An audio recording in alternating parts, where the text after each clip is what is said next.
Maybe this is you. You recently tried some famous YouTuber's morning routine, how to lock in, but after day one, you failed. Why? Well, it's because you thought it was too complicated and difficult to keep going. But the reason that this routine didn't actually work is because you didn't understand this one important technique that I'm going to cover in this video. But future you organize your day using a secret technique that only the top high achievers in the world do. I'm actually not sure how much of a secret this technique is, but I don't really recommend sharing this to too many people, or else the whole world is going to catch up to you. Maybe you've heard of it. It's called time blocking. So as opposed to most YouTubers who have covered this topic, I want to present it through a more nuanced lens, Tetris, a game that we've all played at some point in our lives. So by the end of this video, using the example of Tetris, I'm going to show you how to fully organize your time, and you'll finally be locked in with an actual schedule that you can commit to. So let's imagine the Tetris board, right? Maybe it's been a while since you played. Remember, there's the rows and then the columns and then the blocks fall from the sky and then you have to put the blocks in the right places and you want to fill the blocks in so that they form like several blocks in a row and then you get points. So I'm going to try and tell you that Tetris is just your life. Imagine your day as the amount of columns and rows that you have. So those are like the hours in the day, like the amount of time that you have, the amount of events that you can put into your day.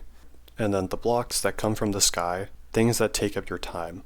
So this could include emails, meetings, work, sleep, going to the gym, a friend visiting you, a random interruption, something you totally don't expect. Anything that you can think of that takes up time would be something that goes in a block. So now that we have the Tetris board, I want you to imagine what happens if the whole Tetris board is full. Okay, so every single space is filled up. Well, in this analogy, basically what happens is you don't have time. If the whole calendar, as it were, was full, you don't have any time to do anything else. So the reason that Tetris is actually such a great example of what your day looks like is because of this.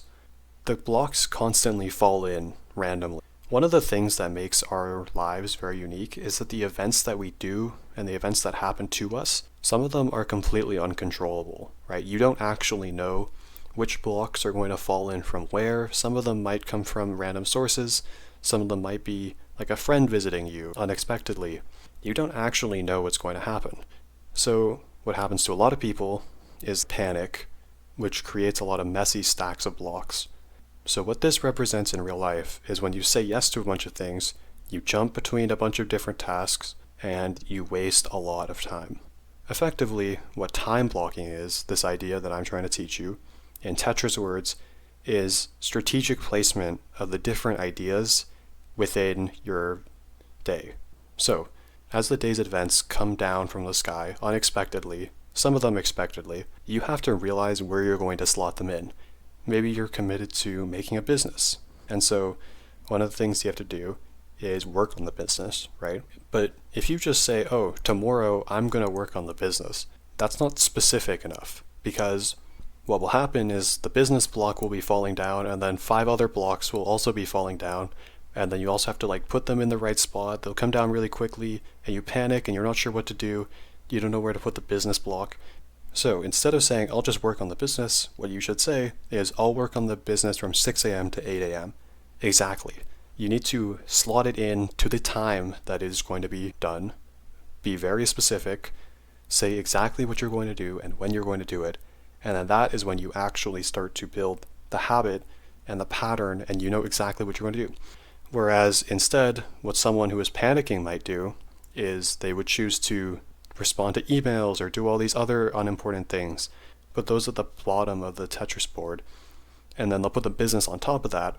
And the issue with that is that you're planning your day around your emails and not your business. So there are 3 main reasons why this time blocking idea actually works. For the first thing, it removes the decision fatigue that you get. So obviously being specific about what time you're going to do helps you, actually do it at that time.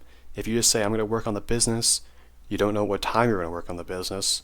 Second thing, kind of in the opposite light, it also reveals when you have way too much stuff to do on your plate. So if you have a Tetris board and it's all completely full, you're going to lose your Tetris game because you just have too many things stacking on top of each other, right? That's bad. You don't want to lose your Tetris game, right? If you have too many things, the whole board will just keep stacking and stacking and stacking, and then that is how, for one thing, you burn out, or for another thing, you just can't do everything you wanted to do. And then the third thing is that it really stops the shallow, inessential tasks from taking too much space on your board. If you have too many pieces that are unimportant on the bottom, then that's not going to work, right? You need the most important pieces on the bottom so that they actually get prioritized. Now that's how you optimize your time. Thanks for watching.